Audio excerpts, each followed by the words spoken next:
comunicativa. Comunicação, difusão comunicativa, perspectiva ampla de se posicionar para gerar identidade. A identidade é tão importante na modernidade e, ao mesmo tempo, ela solicita de nós um enfrentamento às lógicas já dadas e estabelecidas como fontes de intermediação entre o sujeito e a sociedade, entre o sujeito e aquilo que caracteriza ele como uno, como, ao mesmo tempo, alguém que detém determinadas habilidades ou convicções de ser. O que eu quero dizer com isso?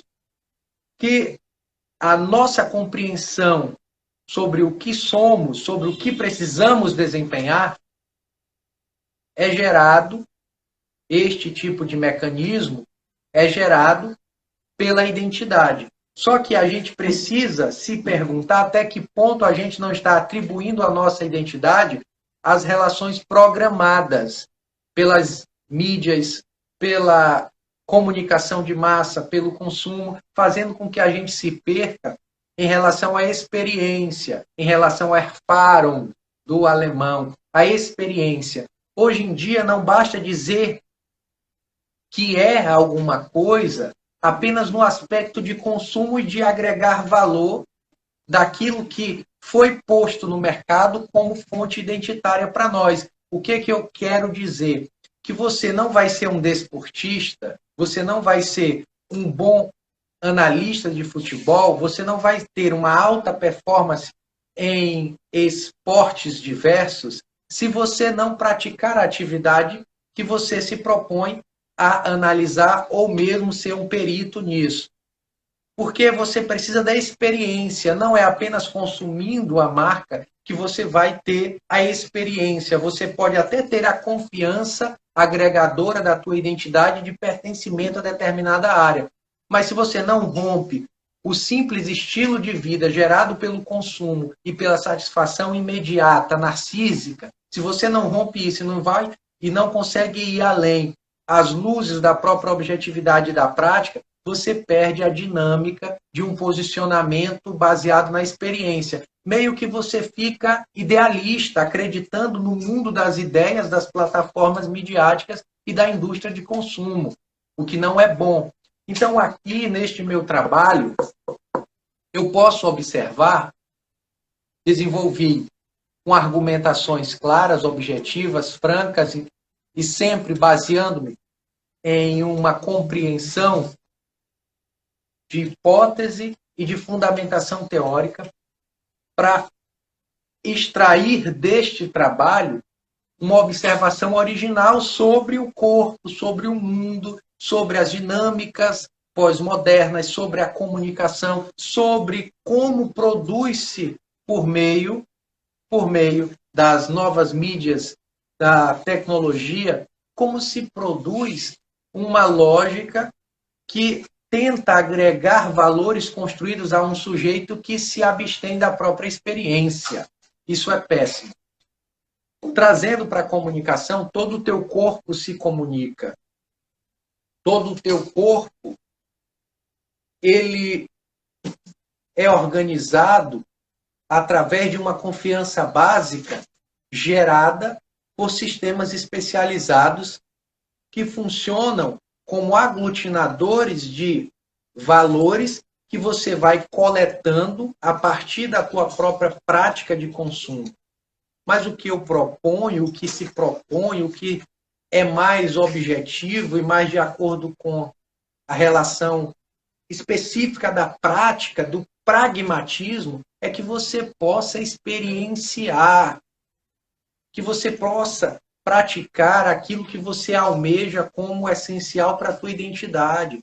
Não pode haver uma ruptura a ponto de te separar para que você tenha uma confiança do que é você em relação àquilo que você deveria fazer para sim, para só assim, olha a ressalva, só assim você desenvolver a habilidade prática. Não dá para ser um bom comunicador apenas segurando um diploma de uma formação superior ou uma formação média. Você precisa comprovar na prática, na objetividade da coisa, aquilo que você pensa ser.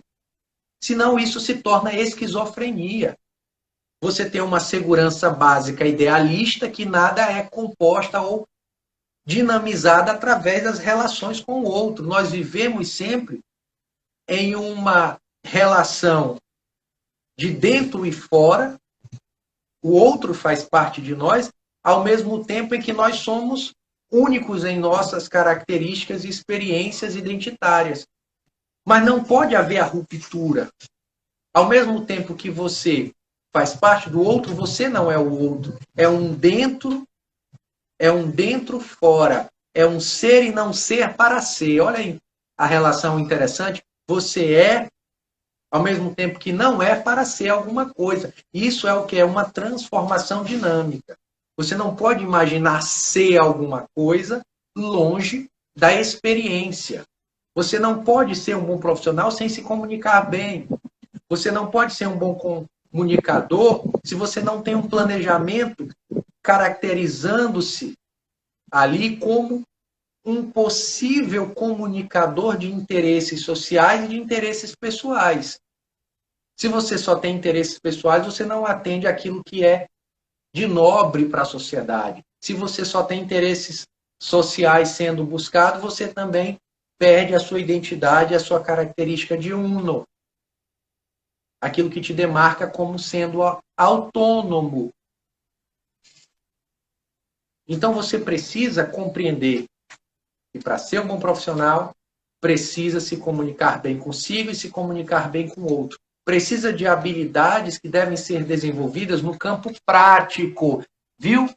Campo prático. Você não pode tentar se comunicar apenas pela intuição. Você não pode se aglutinar, se segurar ansiosamente apenas na definição de um profissional. Você é vendedor, você é médico, você é nutricionista, você é formador de opinião, você é designer, você é vendedor, você é representante comercial, você é professor, você é aluno. Se a tua compreensão e o teu desenvolvimento não for baseando-se na prática para desenvolver as tuas características múltiplas com base nas altas exigências da contemporaneidade, se você delega isso apenas para a confiança do consumo, de se obter também um pseudo-saber que te distancia da prática, quando você acha que teu diploma, quando você acha que o teu curso, quando você acha que um livro fichado, 5 minutos estudados, já declaram, já determinam, já te possibilita uma organização identitária a ponto de você ignorar a prática, aí você tem que ter um ponto de interrogação e dizer, tem algo errado com tais características e confirmações identitárias que eu venho praticando. Se me tira do campo prático, se me deixa longe da prática, da intervenção, se me deixa fora da crítica pessoal, da crítica do mundo, se o outro não critica aquilo que eu faço, se o outro não percebe, se eu estou isolado na minha crença, significa que eu estou fora da experiência essencial para o desenvolvimento de uma habilidade, de uma identidade que esteja mais à altura daquilo que os outros também enxergam. Porque senão vira uma esquizofrenia, um idealismo, uma crença baseada apenas na estrita convicção pessoal, sem nenhum caso, sem nenhuma possibilidade de concreticidade. Vocês estão me entendendo? Então, procure praticar aquilo que você aprende. Procure praticar. A prática é a mãe do saber. A repetição é a mãe do conhecimento. E aí, eu sempre digo, qual é a tua ideia criativa? Quando você acha ser alguma coisa distante do que você é, toda a tua prática está comprometida em seus resultados posteriores. Numa relação observatória, você está encaixado em uma previsível realização de resultados insatisfatórios. A criatividade, se eu pudesse resumi-la em uma frase, significa compor elementos novos a partir de um conhecimento amplo daquilo que se tem e daquilo que se pode obter ao longo de um determinado tempo. E pela capacidade criativa, o sujeito começa a observar aquele percurso histórico de realizações, aquilo que existiu lá atrás, aquilo que se desenvolve agora e a previsibilidade do que se pode obter em um futuro muito próximo. Mas o criativo, ele começa a coletar informações do passado, do presente e do previsível futuro para criar algo totalmente novo e inovador. Mas se você não tem a dinâmica, você perde. Você se deixa levar pelas circunstâncias e começa a reproduzir obviedade. Começa a se sustentar por meio apenas de diplomas e não de resultados. Você precisa de resultado, não de diploma. Diploma é complementar. É uma finalidade temporal. Porque a finalidade permanente é sempre te possibilitar pensar algo novo de acordo com aquilo que é necessário pelo contexto. Você precisa de novas ideias. Você precisa de novos elementos dialogando entre si para uma nova fronteira se apresentar. Nunca perca isso como essencial. Alguma dúvida, alguma pergunta sobre criatividade, contexto, comunicação, planejamento? Você precisa desses elementos como essenciais e não mais apenas se observar distante do mundo, intermediado pelos objetos de consumo e se abstendo daquilo que você precisa desenvolver na prática.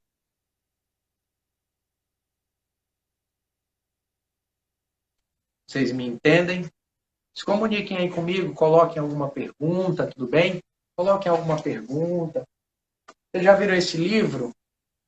A Gaia Ciência, uma obra muito boa do Nietzsche, que eu indico para que vocês possam ler, para que você possa entender aqui o que significa para Nietzsche um conhecimento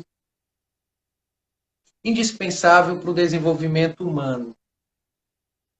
Como é necessário a gente sair do lugar que a gente está como convicto para que a gente possa saber onde poderemos chegar.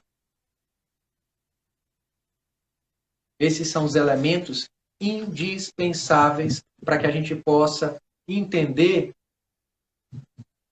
que, por incrível que pareça, quem descobriu a água não foram os peixes, foram os seres humanos.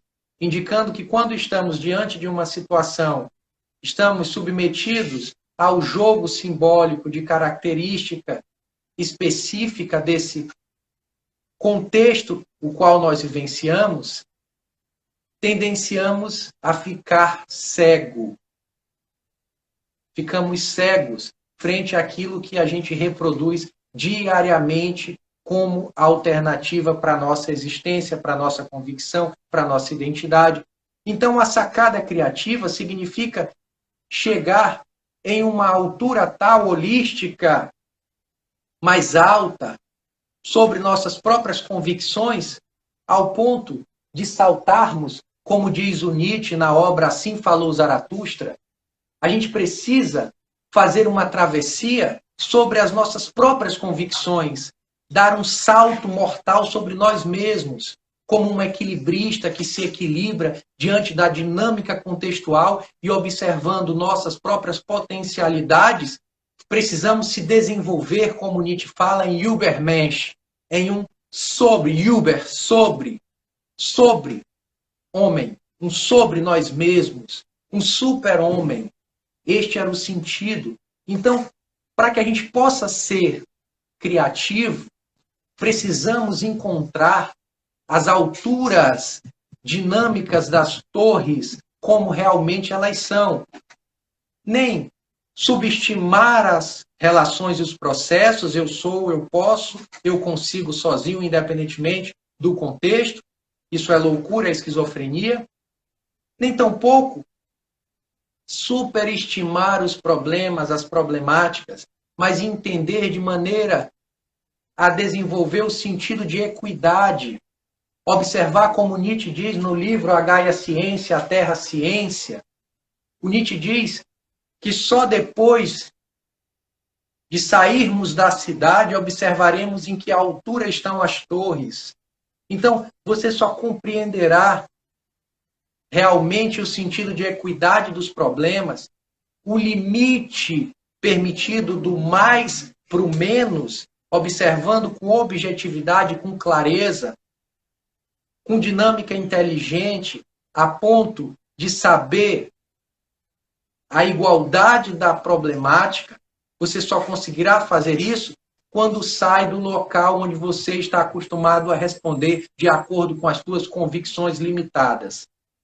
A criatividade é sempre um amadurecimento de um não aceitar as explicações que já foram dadas como previsíveis. É negar a obviedade das coisas. É entender aquilo que já foi compreendido de modo inconsciente, como diz Freud. O insight, a iluminação, o espantar, o sentido da produção eureka criativa, ela depende, sim, dessa capacidade analítica, de análise, de entender além da aparência. Quando eu pego um dinheiro, uma cédula de R$ 100 e coloco aqui, observamos o sentido que já foi incutido, semiologicamente falando, ou semioticamente falando. A gente observa os significados que já foram incutidos em nossa percepção e que geram ali um valor de compra, R$ 100. Mas se a gente começar a entender a dinâmica, a produção além da aparência, em sua essência da coisa, observaremos que esses R$ 100 nada mais é do que uma folha de papel impressa e que tem um valor significativo produzido historicamente através de uma ficha simbólica que gera um valor de troca entre poder de compra e poder de produção, oferta e procura. O mercado nada mais é do que oferta e procura, demanda e oferta. Produtividade, que significa a produtividade, tempo hábil empregado para a produção de determinadas mercadorias e serviços, como temos hoje em dia.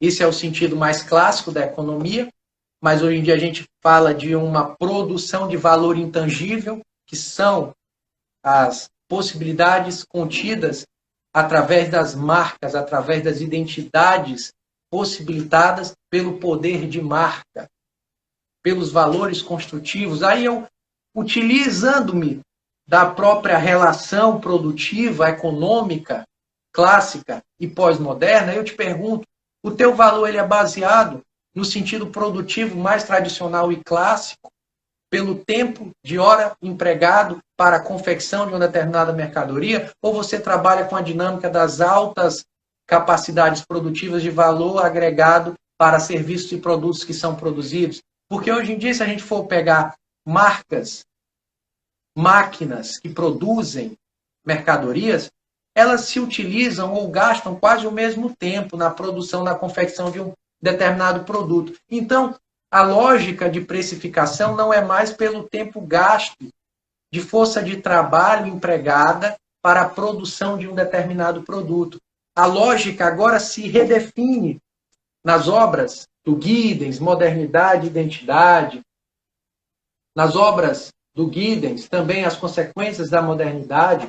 A gente não fala mais apenas em um preço baseando-se apenas no tempo hábil para a produção de uma mercadoria, porque a tecnologia permitiu uma equidade, uma aproximação de tempo empregado para fazer um tênis da Nike, um tênis da Adidas, ou um tênis rainha de uma marca brasileira, mas o que diferencia um rainha de R$ 200 de um Nike de R$ 780?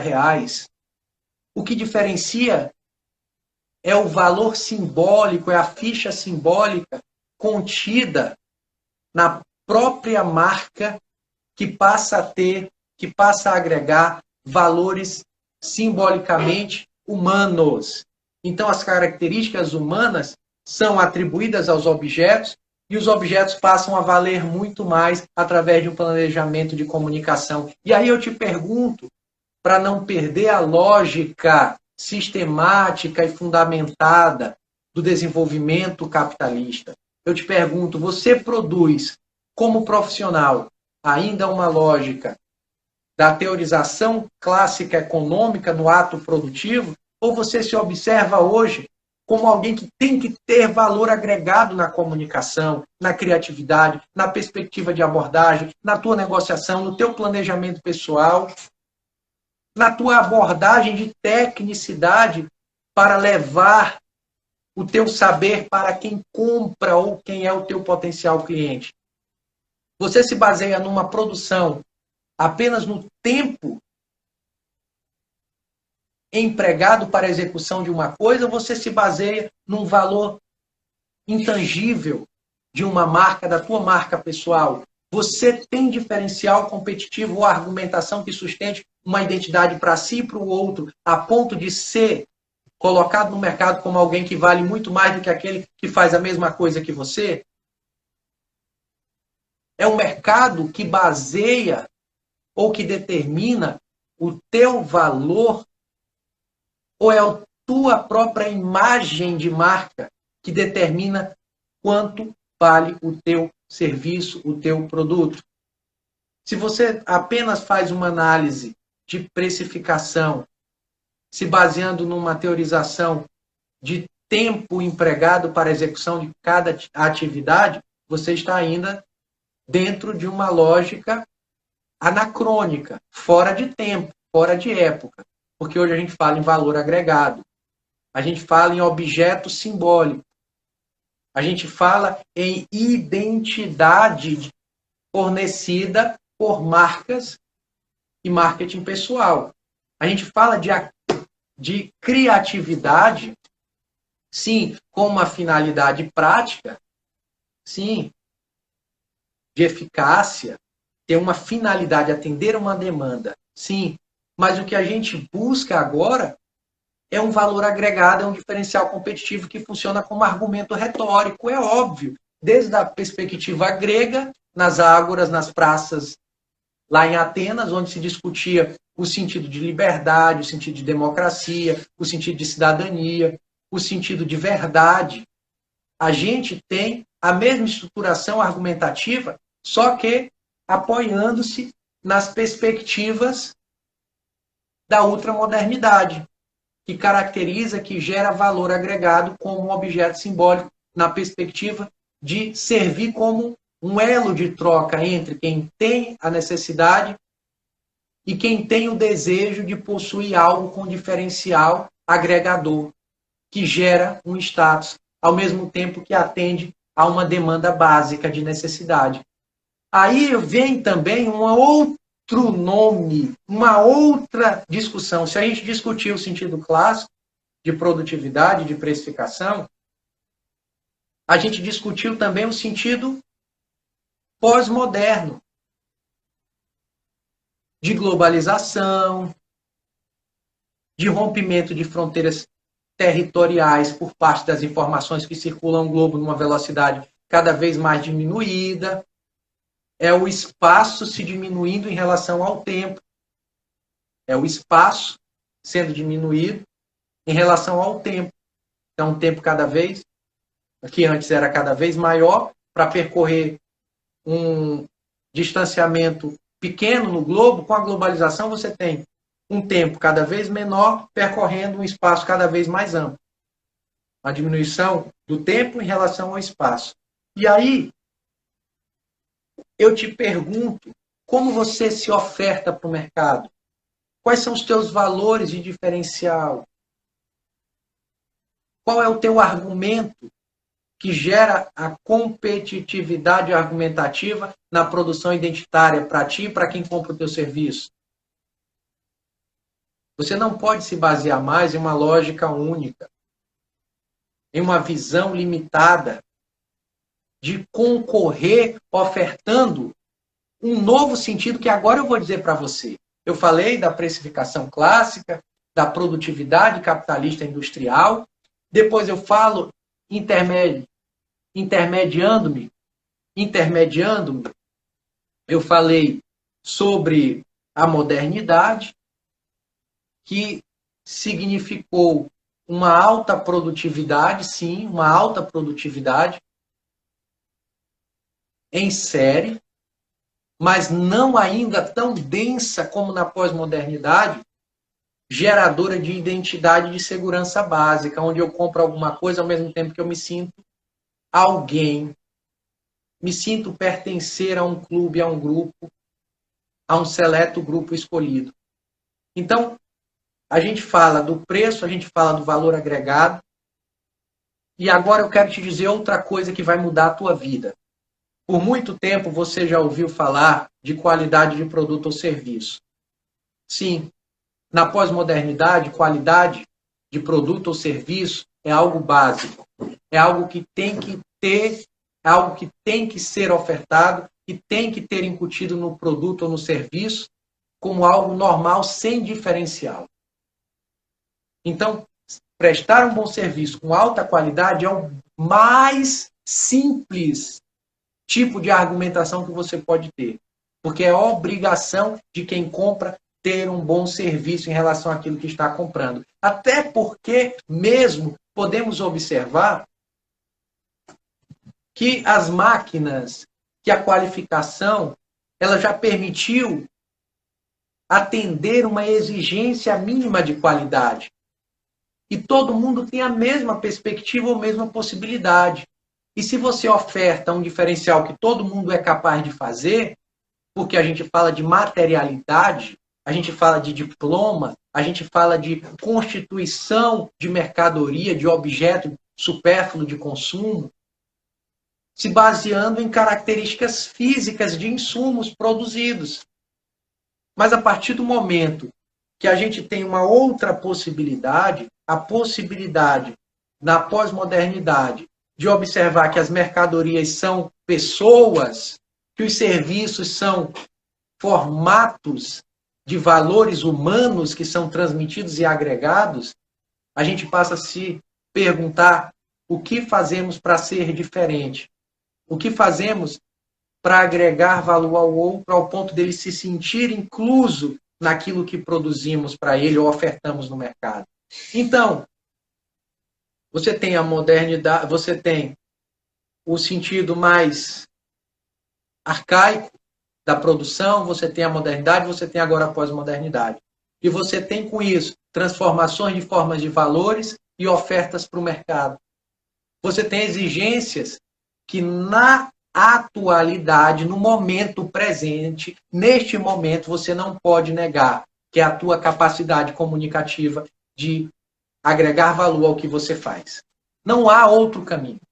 O que a pós-modernidade trouxe de diferente para todos nós, e agora ainda mais ampliado pelo poder das novas mídias digitais, que estão produzindo valores, e você ainda não percebeu, ou talvez esteja percebendo, ou talvez já esteja até adequando às exigências das novas mídias, se comunicando mais, fazendo postagens de acordo com as exigências de cada público. Talvez você esteja fazendo isso. Mas cabe ressaltar que a principal característica de exigência da pós-modernidade é a tua capacidade comunicativa de agregar valor àquilo que você faz para quem compra o teu serviço ou o teu produto. Nós não procuramos mais a simples qualidade, nem tampouco a precificação, observando se o tempo de trabalho empregado na efetivação prática, produtiva de um serviço ou de um produto. O que nós queremos é valor competitivo através do diferencial de competição no mercado. Nós não queremos mais o óbvio, nós queremos coisas, mas intermediadas por valores humanos. É por isso que qualquer analista de mídias digitais vai dizer isso para você. Seja o mais espontâneo possível no seu dia a dia. Porque nós queremos cada vez mais entender do íntimo do sujeito. Queremos acompanhar o dia a dia do influenciador, e qualquer um hoje é influenciador. Se você não se percebeu como influenciador, você está fora do teu tempo vivido. Então, se a gente pede para você uma nova construção identitária, se a gente pede para você uma nova expressividade, uma naturalidade, uma relação íntima com o teu público, é porque todos os serviços e produtos precisam transmitir características humanas, pessoalidade para ser convincente. Empresa que fala para a empresa não vende. Pessoa que fala em cima de um pedestal, esquecendo que o seu público é humano e que você também é humano, não tem engajamento e não gera venda. Você precisa ser humano. É por isso que políticos dos Estados Unidos, de países desenvolvidos, brigam por horários nobres que possam transmitir as suas imagens como pessoas normais, como pais de família, como ouvintes de boa música, leitores de bons livros, como cidadãos que gostam de passear no parque. São características que estão ligadas com a exigência da pós-modernidade. Ninguém quer empresa que fale para a empresa. Técnica errada. Usar publicações nas tuas redes sociais que tratam com distanciamento, que só fala no produto em si, que não tem características de estilo de vida, que não demonstra a funcionalidade daquilo que você faz, que não gera interrogações acerca da identidade do público. Se eu não compro aquilo, o que eu perco com isso, no sentido de como o outro me enxerga, não no sentido apenas funcional da coisa, do serviço, da mercadoria. Então, se você não tem uma intimidade, se você não gera os valores identitários, se você não aproxima o público de você, você fala de empresa para empresa. Você não gera identidade. As agências de mídias digitais, as agências de publicidade, sabem muito bem que hoje nós falamos nesse objeto de consumo, esse objeto simbólico. Tem até um pensador que fala sobre isso, o Pierre Bourdieu fala desse simbólico, fala inclusive sobre a influência da televisão, e ele traz, é um pensador francês, traz uma perspectiva mais antiga ainda, localizada no sentido produtivo da mídia televisão, mas hoje a gente tem a mídia digital, Instagram, Facebook, LinkedIn, WhatsApp, por aí vai. E são mídias muito mais imediatas, instantâneas e autônomas no sentido de produção de conteúdo. Qualquer um pode ser influenciador, desde que entenda a lógica de como funciona a coisa. Para de ficar observando você acima dos outros quando você for vender. Qualquer pessoa pode comprar qualquer produto ou serviço. Mas eu te pergunto, qual é o teu diferencial competitivo? Aí está aquilo que vai levar o teu público a ser fiel ao que você faz. Qual é o teu diferencial competitivo? Como você se porta ao público? Você é uma pessoa antenada? Se você pegar também outro livro, o Kotler, Philip Kotler, se você pegar o Kotler, ele vai lhe explicar o que é um planejamento de marketing e vai colocar como variável incontrolável a economia. Outro elemento, a política. Outro elemento, o risco de um país entrar numa ditadura ou não. São variáveis incontroláveis que já começavam a indicar que você, para ser influenciador, no momento atual, precisa ser dinâmico também nas suas abordagens. Não pode ser tapado apenas naquilo que você aprendeu na faculdade. Eu não quero ser tapado. Eu posso ser tapado, mas não quero ser tapado. Eu tenho que ser interdisciplinar. E o Kotler, lá atrás, já desenvolvi essa perspectiva. Então, tecnologia, uso de tecnologia, situação econômica, situação política, risco de possibilidade de uma invasão do Exército das Forças Armadas em um país, devem ser esses elementos considerados em planejamento, porque o ser humano não está, por mais que você queira ser dinâmico e específico, você não pode ser sem considerar as variáveis políticas, econômicas, sociais que formam o teu contexto. Acho que foi bom, não? Essa perspectiva. O que vocês acharam? Gere valor competitivo. Este é o caminho. Pare de falar em cima de uma localidade, observando de cima para baixo o teu público. Trate com equidade. Nem subestime, nem superestime o problema.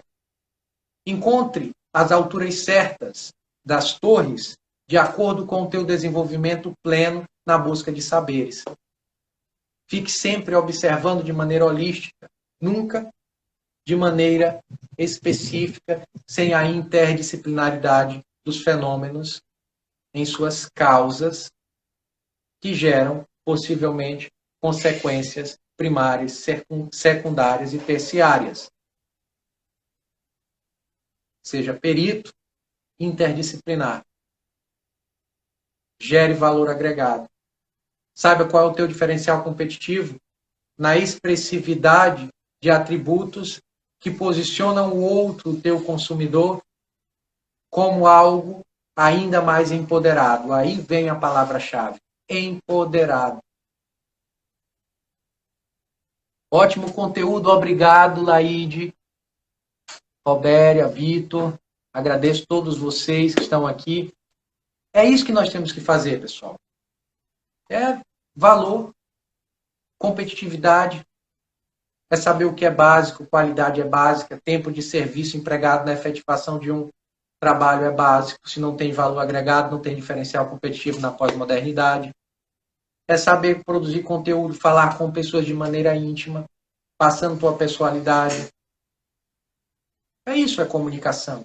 É isso é criatividade. É isso é enxergar a essência. É isso ampliar-se para além do mundo das aparências. É isso afetar positivamente. É isso inspirar pessoas. É isso gerar valor que inspira. Ter um propósito que é algo mais único, seu. E formular legado, que é algo que pode ser replicado pelas pessoas, pelas demais pessoas. Esse esquema pode ser desmontado, não é tão lógico e não tão correto, nem tão organizado em seu padrão. Pode ser desmontado, interpenetrado, de trás para frente, de frente para trás, valor, depois já organizando ali o teu propósito. E no propósito, já ter também o teu legado. Só dividimos de maneira lógica temporal para facilitar a compreensão de quem ouve. Mas que o processo é complexo. E é isso que eu te convido a fazer. Se entender como um bom profissional, para além da crença convicta que você tem, além da certeza sensível, do enxergar, do programático, do robotizado, que todos nós estamos sujeitos a passar pela dinâmica da reprodução comportamental. E sem comunicação consigo e com o outro, você não inspira, você não gera valor que te sustente, que sustente a tua identidade. Você não gera atração, interesse, desejo para produzir o teu propósito. Nem consegue se comunicar numa atividade mais ampla para inspirar pessoas ao ponto de formular legados. Conheçam os meus treinamentos, aquilo que eu já faço com as principais instituições do Norte e Nordeste, com embasamento prático, teórico, objetivo, direto, estudo de caso, para que você possa ser melhor ainda no que faz. Entre em contato comigo. Mais de 27 mil pessoas já participaram dos meus treinamentos. tive a oportunidade de lotar auditórios várias vezes, dezenas, centenas de vezes, vender livros, DVDs, mentoria, consultoria, atividades individuais, treinamentos em grupo. Eu quero que você conheça o meu treinamento de formação de analistas de oratória online, para você ser influenciador, comunicador e ser melhor no que faz. Tá bom? Agradeço, entre em contato comigo, aguardo vocês. Até mais, pessoal.